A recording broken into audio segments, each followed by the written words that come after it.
Começa agora um programa que traz tudo sobre o livro mais lido em todos os tempos. Apresentamos O Som do Livro.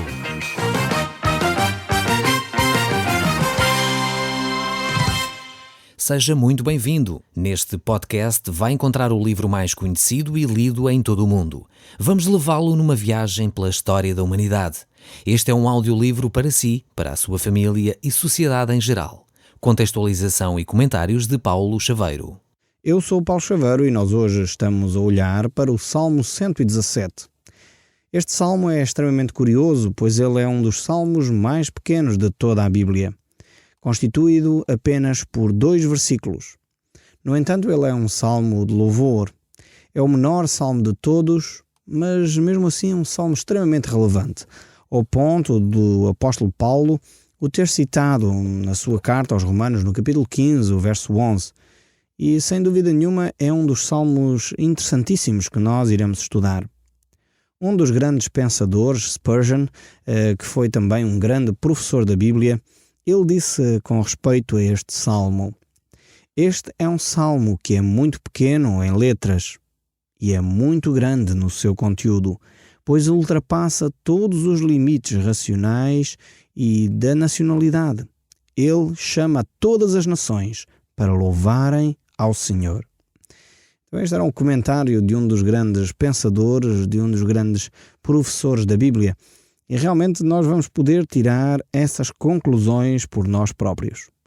Este é um salmo que é transversal aos países, é transversal às culturas. Ele nos apela a cada um de nós que temos temor de Deus a louvarmos ao nosso Senhor independentemente da nossa raça, cultura, da nossa origem étnica, pois ele é um apelo a todas as nações e todos os povos que possamos louvar o Senhor. Então vamos olhar para este Salmo 117 e ele no seu início do verso 1 diz: louvai ao Senhor, vós todos os gentios, louvai-o todos os povos. Então temos aqui um grande apelo ao louvor. Um apelo de todos os povos, de todos aqueles que não eram gentios. E isto manifesta claramente aquilo que Deus tinha no seu coração. No coração de Deus não estava a exclusividade de que o povo de Israel fosse ele o único a adorar a Deus. Não, antes pelo contrário. Temos aqui, efetivamente, o grande apelo a todos os povos, a todos os gentios, de louvarem o nosso Deus. Infelizmente, naquela altura, a nação de Israel não percebeu a sua missão, não entendeu que a sua tarefa era levar o nome de Deus a todos os povos e fechou-se sobre si próprio, pensando que o relacionamento com Deus era algo exclusivamente seu e que não deveria ser partilhado por mais ninguém. Foi exatamente também por isso que o próprio Senhor Jesus Cristo, quando chegou ao templo e viu aquele mercado estabelecido no pátio destinado aos gentios, Jesus puxou de um chicote e expulsou aqueles vendilhões do templo, pois eles estavam a ocupar um espaço destinado àqueles que seriam tementes a Deus de outros povos, de outras nações. De facto, devemos perceber também que a adoração a Deus é algo que nós devemos partilhar com todos os povos, todas as raças. Não há nenhum povo ou nenhuma raça que não seja digna de ouvir e de louvar o nome de Deus. É interessante ver aquilo que Martinho Lutero refletiu na altura da Grande Reforma, que sobre a questão da salvação. Havia uma tese na altura, num concílio, tinha-se decidido que a salvação não poderia acontecer fora da Igreja Cristã Romana. E Martinho Lutero, na altura, perguntou: será que é verdadeiramente assim? E como é que os cristãos gregos, os cristãos ortodoxos e outros cristãos se relacionam efetivamente com Deus? E ele disse: o que eu entendo das Escrituras é que efetivamente não há salvação fora de Cristo, mas sim há salvação fora das comunidades religiosas que nós representamos, seja elas cristãs romanas, cristãs ortodoxas, cristãs gregas, cristãs, coloque o nome que você desejar, cristãs protestantes ou outras. Há salvação fora da Igreja, não há a salvação fora de Cristo. Assim Israel se tinha também fechado sobre si próprio, a pensar que não haveria salvação, não haveria relacionamento com Deus fora da nação de Israel. Não tínhamos essa ilusão. E, efetivamente, fora das nossas comunidades, certamente há milhares e milhares de pessoas que estão a ter um relacionamento profundo com Deus. Não são os rótulos exteriores que definem se você tem ou não uma relação com Deus. Você pode estar a frequentar uma igreja que tem talvez um rótulo onde a maioria se identifica e se calhar está vazia de adoração, ou vice-versa. Ou alguns poderão pensar, bem, eu estou a ir a uma comunidade cristã, evangélica ou cristã protestante e aí estou na comunidade certa. Não, nós temos que olhar para Deus e desenvolver o nosso relacionamento com Ele, com base nas Escrituras. Se nós, como igreja cristã, perdemos definitivamente do horizonte aquilo que é a razão da nossa fé, que é a pessoa de Jesus Cristo, então estamos a cometer o mesmo erro que Israel cometeu, apesar destes apelos claros e frontais da parte de Deus, que todos os povos, todos os gentios deveriam louvar o Senhor. Então cada um de nós se dedique seriamente a louvar a Deus e a partilhar com outros a fé que Deus colocou no nosso coração. Esse é o desejo do coração de Deus, que todo o homem chegue ao arrependimento. Então como é que vão conhecer a Deus se não há quem pregue? Dizia o apóstolo Paulo na carta aos Romanos. Há necessidade de espalhar esta boa nova. Não é uma boa nova que deve ser espalhada pela força, pela pressão. Não, é uma boa nova que deve ser espalhada pelo amor, pelo carinho, pelo afeto àqueles que estão ao nosso redor. Infelizmente hoje assistimos a desenvolvimento de grandes religiões no nosso mundo que tentam pela força mais uma vez levar outros a acreditar no seu Deus. E a palavra de Deus nos mostra claramente que aquilo que deve ser partilhado com os outros é o amor e não o ódio. É de facto a paz e não a guerra. E quando nós olhamos para a nossa sociedade, assistimos a supostas religiões que tentam levar as outras pessoas a aceitar a sua fé, colocando bombas, tentando fazer pressão sobre as pessoas de uma forma terrorista para que essas pessoas fiquem atemorizadas. Esse não é o caminho de Deus, certamente. Partilhamos com os outros um caminho de fé, de paz, um caminho onde o amor é a marca do cristão. Mas voltando aqui a este Salmo 117, o verso 2, ele nos diz o seguinte: porque muito grande é a sua misericórdia para conosco, e a fidelidade do Senhor subsiste para sempre. Aleluia! Aqui o salmista mostra a razão por que devemos louvar o Senhor. E a razão é a sua misericórdia e a sua fidelidade. Estas são as razões pelas quais nós devemos louvar o nosso Deus. A mensagem do Salmo é que todos os homens precisam de um Salvador, de um Senhor, e que todos nós que precisamos desse Senhor, Ele é o Deus da criação, Ele é o Deus que tocou a nossa vida. E por isso mesmo nós devemos dedicar o nosso tempo a adorá-lo, a louvá-lo. E a razão é esta que nós vimos aqui, é a fidelidade do Senhor e a sua misericórdia. Jeremias escreve no seu livro a dizer que é por causa das misericórdias de Deus que se renovam a cada manhã que nós não somos consumidos. E efetivamente é isto que manifesta o grande amor de Deus a todos os homens. Felizes então são todos os homens, todos os povos que atendem a este apelo divino, a este apelo de o louvar de todo o nosso coração. Que esta mensagem aqui deste curto Salmo 117 possa levar uma mensagem bem longe, bem fundo no seu coração e o desperte para esta realidade de amar e louvar o Senhor, mesmo sendo de outro povo, de outra cultura. Não deixe que os aspectos culturais o afastem de Deus. Nós agora chegamos ao Salmo 118 e este Salmo aqui, mais uma vez, vai falar sobre o louvor, mas agora um louvor muito particular, o louvor no templo. Os Salmos 113 a 118 formam um grupo distinto de salmos, chamados os salmos para saltério, ou, como uma outra expressão usada para definir estes salmos, os salmos de aleluia, ou do louvor ao Senhor. Estes cânticos eram, de alguma forma, utilizados para festividades judaicas, Provavelmente estes foram cantados nas festas como a festa dos tabernáculos ou a festa dos ramos. Várias festas que eram utilizadas pelo povo judeu, como a Páscoa e outras. Certamente estes salmos eram utilizados nessas cerimónias. Se está lembrado o livro de Neemias, quando acabaram de construir as muralhas de Jerusalém, foi feita uma grande festa. E lá no livro de Neemias, capítulo 8, verso 14 a 18, é relatada então esta cerimónia. E aí são usados os salmos de louvor. O Salmo 118 é um salmo litúrgico, podemos dizer assim, é um salmo cerimonial. Um salmo que é utilizado então naquelas alturas consideradas de grandes cerimónias. Os versos 1 a 16 eram cantados em procissão, ao aproximarem-se então do santuário. E os versos 17 a 29 eram cantados uma parte do lado de fora do templo e a outra dentro do templo. Então este é um salmo extremamente ritual, mas isso não tem necessariamente mal. Por vezes nós temos quase uma urticária a tudo aquilo que é ritual, aquilo que é tradição, mas há coisas que não são necessariamente erradas.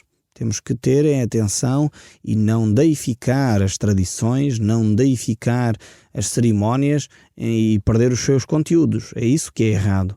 Quando nós continuamos a compreender os conteúdos e porque é que fazemos o que fazemos, então vale a pena determinadas cerimónias. É só olhar, por exemplo, aquilo que nós temos como consideramos a Santa Ceia ou a Eucaristia. É um ritual que se repete vezes sem conta. Com que intenção? Jesus disse, em memória de mim. Então, há determinados rituais que nós temos que não são necessariamente errados. Este salmo era um salmo que era para ser vivido de uma forma muito específica e isso não tem nada de errado em si mesmo. Só quando nós perdemos o verdadeiro significado das coisas e fazemos simplesmente pelo simples ritual, aí realmente deveríamos repensar as coisas.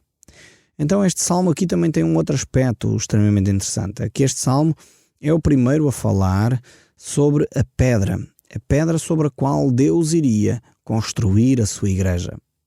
E mais uma vez este salmo nos mostra que não está a falar do apóstolo Pedro. Esta pedra que os construtores rejeitaram, que veio a ser a principal pedra de esquina, está a falar da pessoa de Jesus Cristo. Eu sei que isto tem sido uma polémica ao longo dos séculos do cristianismo. Quem é a pedra sobre quem Deus iria edificar a igreja? Mateus capítulo 21, verso 42, nos mostra, citando este salmo, que essa pedra de esquina, essa pedra angular, essa pedra que se tornaria também uma pedra de alguma forma de tropeço para quem não cresce em Jesus, é de facto uma pedra que representa a pessoa de Jesus Cristo. E nas construções antigas a pedra angular era ela que definia toda a construção do edifício, fosse uma casa grande ou uma casa pequena. Então era uma pedra vital, uma pedra fundamental para que todo o edifício ficasse bem alinhado. E essa pedra é a pessoa de Jesus Cristo. Vamos então olhar para este salmo e retirar dele as ilações que nós podemos retirar. Diz assim então o Salmo 118: Rendei graças ao Senhor porque Ele é bom, porque a sua misericórdia dura para sempre. Encontramos sempre esta mesma razão para nós rendermos graças a Deus. É que a sua misericórdia dura para sempre. É uma misericórdia que não é passageira, é uma misericórdia que não é, efêmera, nem é uma misericórdia temperamental. Quando Deus está bem disposto, exerce misericórdia. Quando Deus está mal disposto, então não exerce misericórdia. Não, a misericórdia de Deus dura para sempre.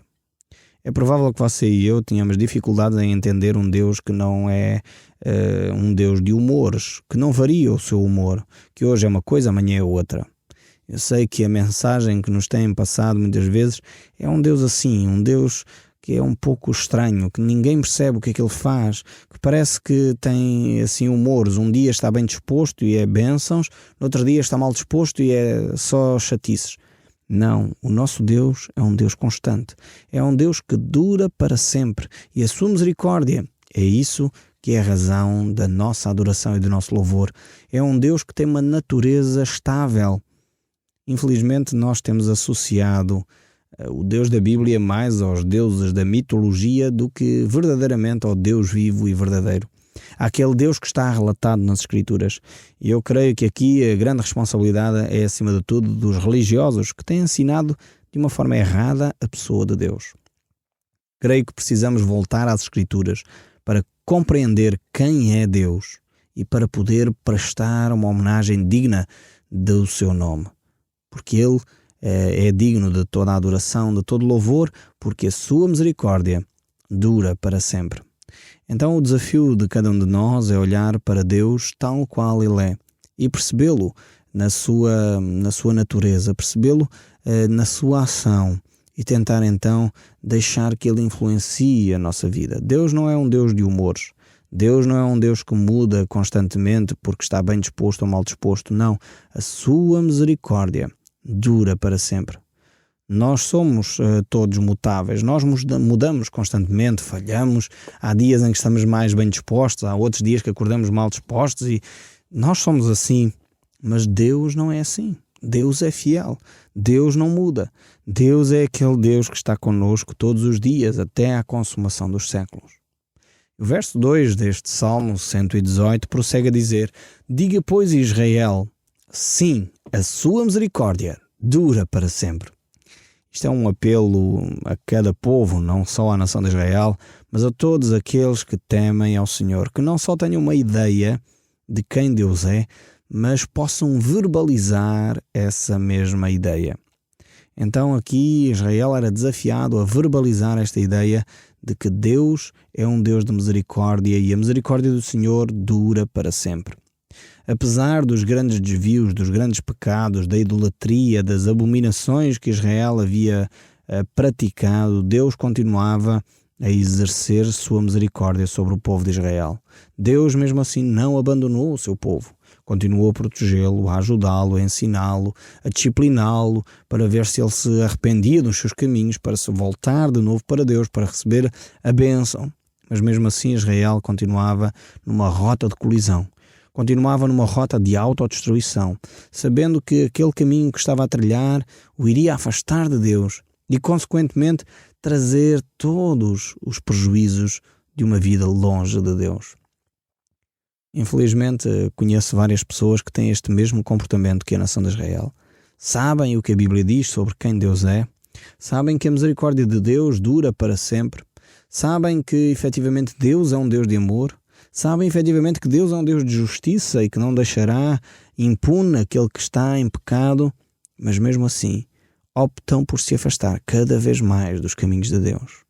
Eu oro para que não seja o seu caso, oro para que de facto você chegue a um ponto da sua vida que perceba, e não só perceba, mas verbalize que a misericórdia de Deus dura para sempre. Possa dizer: eu louvo a Deus porque a sua misericórdia dura para sempre.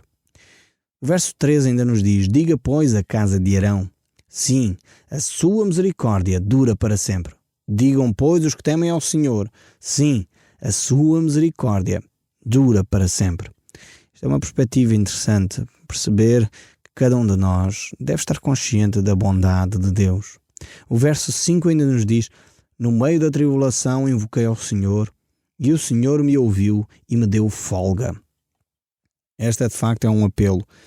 Talvez você está a sentir a mesma situação, está numa situação de aflição, está-se a sentir atribulado, angustiado. Então o desafio é: busque ao Senhor. A palavra de Deus nos mostra claramente que sempre que nós buscamos ao Senhor, Ele está perto para nos estender a mão. Então na tribulação busquei ao Senhor e Ele me deu folga. Grande promessa é esta. Faça você o mesmo. Dê você esse passo de buscar a Deus e veja a libertação que Deus lhe vai trazer. O verso 6 ainda nos apela a dizer: o Senhor está comigo, não temerei. Que me poderá fazer o homem? Este é um grande desafio. Certamente o salmista, quando escreveu, estava talvez em aperto, ou talvez numa situação de guerra. E ele diz: mas mesmo assim, o que é que os homens me podem fazer se Deus é comigo? E a promessa de Jesus Cristo é que Ele estaria conosco todos os dias, até à consumação dos séculos. É uma grande promessa esta que Deus nos deixa. Por isso nós não devemos temer. Por isso também Davi escreve no Salmo 23 aquela famosa frase: ainda que eu ande pelo vale da sombra da morte, não temerei mal algum, porque tu estás comigo. promessas incríveis que Deus nos deixa, que lhe deixa assim neste momento, que Ele está consigo e não o abandona independentemente da sua situação, independentemente do seu pecado. Se você o confessar, Deus o vai perdoar. Deus não o abandona. Por isso, arrependa-se e volte para Ele. Foi exatamente por isso que Cristo morreu numa cruz pelos seus pecados. O verso 7 ainda nos faz esta reflexão. O Senhor está comigo entre os que me ajudam. Por isso, verei cumprido o meu desejo nos que me odeiam. Melhor é buscar o refúgio no Senhor do que confiar nos homens, diz o verso 8 ainda. Então o salmista tinha esta percepção de que Deus é aquele que nunca irá falhar. E o verso 10 diz: todas as nações me cercaram, mas o nome do Senhor as destruiu. Cercaram-me de todos os lados, mas o nome do Senhor as destruiu. Realmente o salmista estava seguro, confiante em Deus, mesmo que todos os povos o cercassem. Como abelhas me cercaram, porém como fogo em espinhos foram queimados, em nome do Senhor as destruiu. Empurraram-me violentamente para me fazer cair, porém o Senhor me amparou. Vejamos como o salmista está sempre presente na sua mente o cuidado de Deus. O Senhor é a minha força e o meu cântico, porque Ele me salvou. Nas tendas dos justos, a voz de júbilo e de salvação, a destra do Senhor faz proezas. Não morrerei, antes viverei, e cantarei as obras do Senhor. O Senhor me castigou severamente, mas não me entregou à morte. Abre-me as portas da justiça, entrarei por elas e renderei graças ao Senhor. Esta é a porta do Senhor, para ela entrarão os justos. Render-te-ei graças, porque me acudiste e foste a minha salvação. A pedra que os construtores rejeitaram, essa veio a ser a principal pedra angular. Isto procede do Senhor e é maravilhoso aos nossos olhos. Este é o dia que o Senhor fez. Regozijai-vos e alegrai-vos nele. Ó, salva-nos, Senhor, nós te pedimos. Ó, Senhor, concede-nos prosperidade. Bendito o que vem em nome do Senhor. A vós outros, da casa do Senhor, nós vos abençoamos. O Senhor é Deus.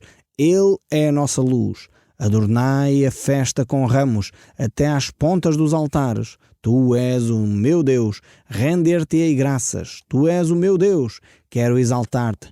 Rendei graças ao Senhor, porque Ele é bom, porque a sua misericórdia dura para sempre.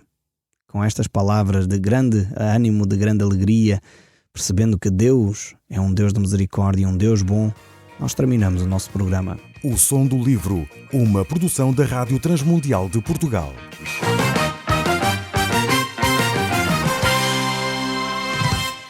RTM. Conhece todos os nossos programas em rtmportugal.org. Uma produção da Rádio Transmundial de Portugal.